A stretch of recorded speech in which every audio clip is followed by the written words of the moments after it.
Hey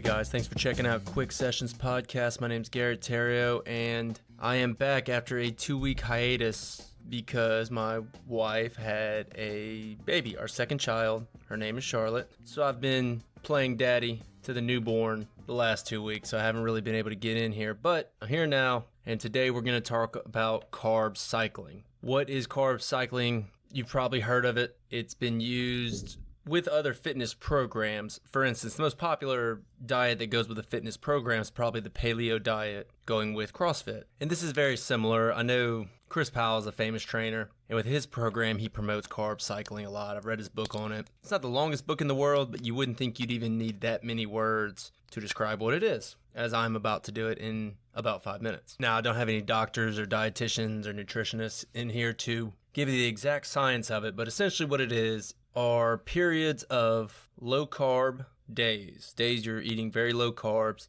I think it's less than 5%, less than 10% of total calories, something like that. And then you have high carb days. Some people call them refeeding days, but high carb days I think does plenty to get to the point of what the day is all about. Now, what is the point of it? Well, here's what it is. Low carb has been associated with tons of different diets, tons of different lifestyle eatings, you can call it. It is a way to, number one, just gives you lower calories in general. Carbs are pretty easily accessible. You don't have to cook them a lot of times. They are good, they're the energy system, but a lot of people feel that they can lose weight at a much faster rate when carbs are the items that are cut out, whether it's good or bad. That seems to be the number one most effective way to do it in the short term, right? So the ketogenic diet you've heard of, that's almost no carbs. Sugar Busters is one of the originals, and the idea is to cut out sugars, but sugars are simple carbs. So it all kind of comes back to that. Carb cycling, however, doesn't say keep your carbs low forever. It is,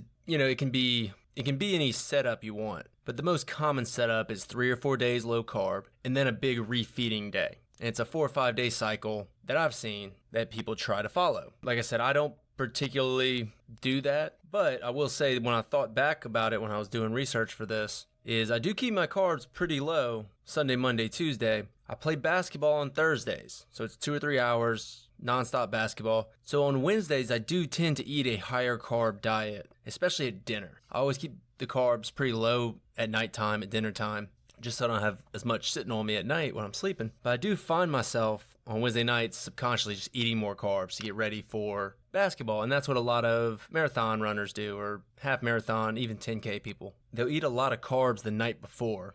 Ideally, around 12 hours before, get a big high carb meal. I remember in basketball when I was younger, it was spaghetti. Big plate of spaghetti the night before a game. The idea is that you have increased your energy stores, your glycogen stores. Now, how much of the extra carb actually gets stored and used? I don't know. It's different for everybody. Every dietitian probably has a different idea. Any scientist might have a different opinion. But the idea is you have plenty, right? You're definitely not at a shortage of glycogen. So that goes with these high carb days. They make sense when you have a big event coming up the next day. Now, what about for regular people that are just going about their day, living their lives, working out 3 or 4 times a week, running 3 or 4 times a week? It's just a general active lifestyle. What is the point of low carb and high carb? And what's the point of even having a high carb day? Why not just go low carb all the time? Well, you have these hormones in your body, these weight and these appetite regulating hormones called leptin and ghrelin. And the more carbs you get, the more that these hormones improve, the more that your appetite is regulated. It's hormones. They need fuel just like everything else. So when your carb increases, your carb intake increases, as do the activity of these hormones. Now, the second biggest perk of these high carb days is to refill your muscles. If you've ever been on a very restrictive diet, you know that when you move the weights around, it's just not, you're not improving like you normally would if you were having a higher carb diet or just a calorie surplus in general. So the second big part of these high carb refeeds, we'll call them, even though it's kind of a silly term for it, but these high carb days